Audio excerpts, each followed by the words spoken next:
depending on either which way it's turning, the outside tire needs to be able to spin faster than your inside tire. Right. If you go look at any other open differential I have, there's a lot more play in them than those. I mean, that's tight compared to relatively anything I've ever seen. The ones that we've have familiar with, even on cars that have because this is out of 50s vintage car, even cars that have lots and lots of miles on them, they've never been serviced. From a backlash standpoint, there's none. Right. But they rotate smoother than this one does. They rotate actually smooth. There's none of that notchiness. Well, the only time, here's the deal, man. The only time that these move is when you're taking a turn. Right. When you're going in a straight line, they just spin with everything in the case like this. Right. They're dead still. Right. So the only time that these are actually moving is when you're taking a turn, and they're not even spinning that fast. Now, the tighter the turn, the faster they spin. Right. But not as tight as the turn, the slower they spin. Yeah. I mean, honestly, I would. You'd be more than happy with that. I wouldn't even bat an eye at that. I guarantee you will not have any problem running that. There's and it feels a little bit because we've got one. If you look here, you can see this gear is a new gear. I think this one's new and this one's worn. Both of these are worn, but these were loose. We actually had these honed out and had a new shaft made because they were rattling and they were trying to turn sideways and stuff like that. And we wanted to get all new, but we can only get one of each new. Yeah. And so we had to deal with the others. And if you put it in, if you turn it around the other direction so that you drive the other gear, one way it's a lot notchier than the other, depending on whether you're driving the new gear or the old gear. And we're just afraid that it might make a bunch of... The only way you'll see, like, if you pick up on the pressure, it's smooth. If you let the weight of it hang on it, it's tight. Right. So when this thing's all in there and supported the way it needs to be, and we see them how they're, like, freaking, like, almost coming apart notchy, you know what I'm saying? Or they'll be pitted or missing material off it, like a significant amount of material, and most people don't even know there's a problem. Right. I mean, what are y'all doing with this? What's the... Well, we got it. This thing ate the ring and pinion at one point, and so it tore up the inside of the case. It damaged up. You can see there's a bunch of marks. One of these has got, there's a chunk out part of this somewhere. Yeah, usually it's got, we did. And so, and whoever set it up had the ring and pinion completely off. And so the pinion gear was actually black from overheating, and the ring gear looked brand new, because they had the mesh so far off. Because this thing there's actually a threaded collar in here that you can reach from inside the axle that you can use to screw in and out to move the diff side to side. There's one in each side, so you can move all that. And then the pinion also has an in and out, so you can move everything in 3D. And this is a swing axle. We don't have the other half, but there's actually just a little stumpy like stub with a U-joint, and then the other axle goes in. Well, in the stub, because it's a swing axle and it has to move, there's actually a sliding, like a shuttlecock kind of thing that the axle actually engages in, so that as it moves, it slides in and out. Well, somebody had worked on it, and when they put it together, they completely foobarred it, and they broke that completely. And so the whole slide flange was all. We went to change the diff oil, and bits started falling out. It slides on 108 miniature ball bearings. Yeah, needle bearings on the carrier in there. And they were coming out one at a time. Yeah, they were just falling out to doot. And we got in, the oil was all black, and like I said, there was metal bits in here, and the pinion gear was black from overheating. And so we fell off here. We got a new ring and pinion. We got new bearings. How much was the ring and pinion? Do I even want to know? Thousands. You can buy a good used car. Yeah, we've got like 9-10 grand so far in just parts on this. Easy. So what's going to be done with the car? Driver. They'll drive it. He'll drive it. Yeah.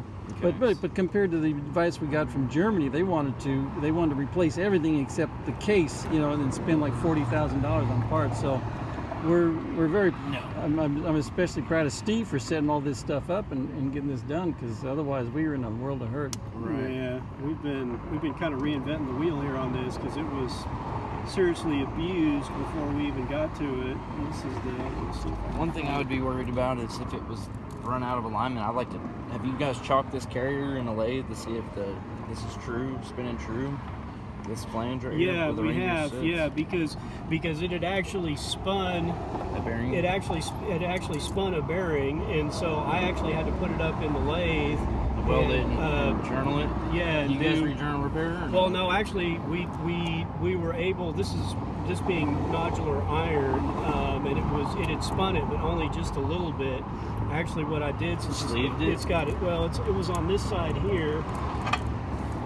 No, it was on this side. It's got a step, and what I was actually able to do was knurl it and then get it recentered, and then just use retaining compound. It actually pressed on, and then I chucked it up, and it's running true, and this runs true. So we were able to save it because my machine shop can actually do journal repair. They'll cut and splice the shaft together, make it 6 foot long, or they do inputs, output shafts on like 1,500 horsepower cars. Nice, and then it holds together. That's great. So like, say if it spun that journal, they'll turn it down or weld it up and fix it. You can see this is the stub axle that goes so it's like in. a slip joint almost. Right, and see, this is the carrier that the axle actually fits in, and that was actually broken, and those are the bearings where this actually fits in there. It's actually like a three-way, or a 3-year.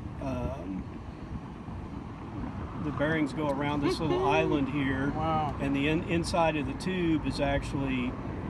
You can see it's got it's almost like a CV, like kind of like a CV. Yeah, it doesn't Angle, deflect this way, but it slides in and out. It's kind of like it's meant for side load, to be put on it. Yeah, exactly. It has all the torsional load, but it slides in and out on the end. These things actually have the wheel bearing on the outside, on the swing axle side, is actually a self-aligning spherical bearing, so that as the axle moves inside, it actually. This is the brake, right? Yeah, this is the emergency brake, and it's hydraulic.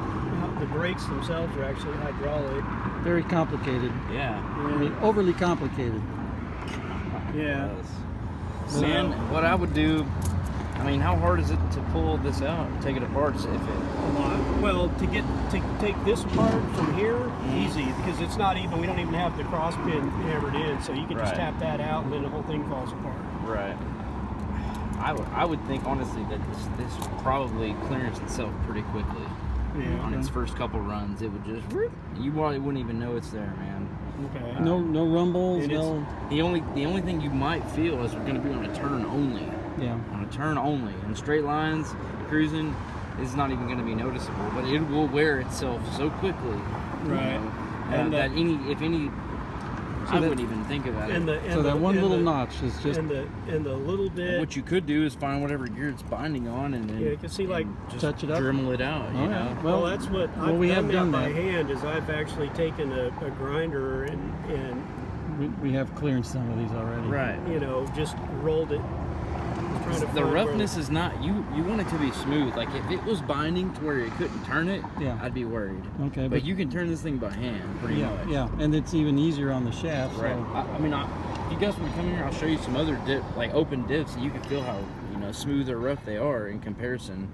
That way you can kind of get an idea of why I wouldn't be afraid of this. All right. Well, that's good news. That's because there's a couple of spots where you can get these will actually rattle because there's enough clearance, and of course that's where it turns with the least resistance. So you made this shaft bigger? Yes. These. So when you did that moved that gear farther out and up, correct or no? No. This has same spot.